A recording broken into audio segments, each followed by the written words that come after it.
day in each and everyone. Today we will tackle about literary and non-literary translation from the loss and gain translation and accommodation in translation.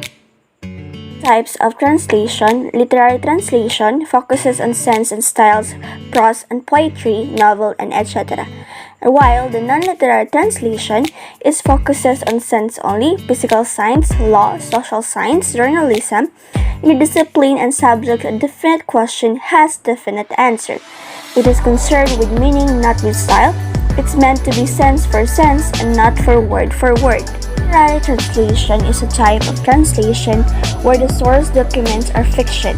Non-literary texts are about objects, basically in a third person. They are written to be read soundlessly or skimmed.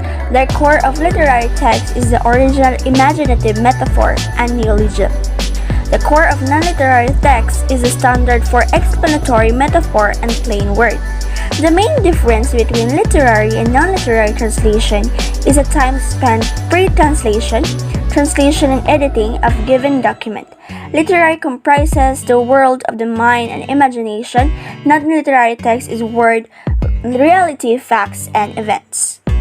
Types of non-literary translation: direct access to original, interliner translation with parallel text, philological translation, single dominant translation, translation with hierarchy of dominant and subdominant, cultural transportation, and poetic translation or altered translation. Loss and gain in translation. Loss and gain differences of certain features in the target language text with a present in the source language text.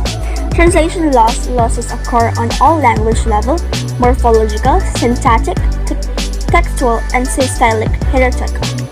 Kind of loss: inevitable loss, avertible loss. Level of loss: morphological level, syntactic level, and tense of aspect.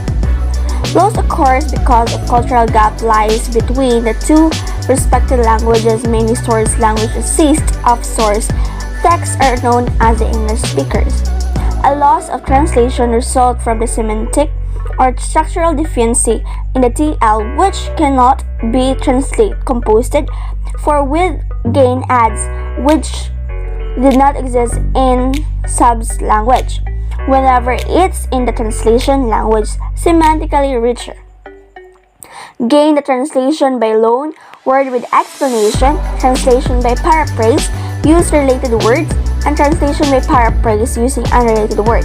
In short, gain in a translation for better communication is not easy to achieve, especially in the case of translating cities. Accommodation in translation. In accommodation in translation, accommodation is also translation of free rather than literary kind of translation. Moreover, it is inevitable in practice if the translation is to maintain the source message, essence, and impact and effect.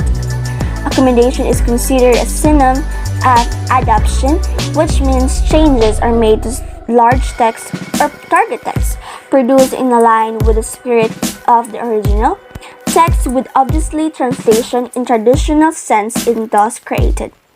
Accommodation in translation merge in the perspectives such as cultural accommodation, collocation accommodation, ideological accommodation, and aesthetic accommodation. Cultural accommodation is a true broad term that may cover everything. Culture can mean that arts collectively, arts, music, literature, and related intellectual activities, knowledge and sophistication, enlightenment and sophistication acquired through education and exposure of the arts, shared beliefs and values of the group. The beliefs, costumes, practices, and social behaviors of particular nation or people, shared attitude, a particular set of attitude that characterized a group of people in Carta, according to Carta 23. Aesthetic accommodation is a poetry has been notoriously believed that understandable accommodation is even more necessary.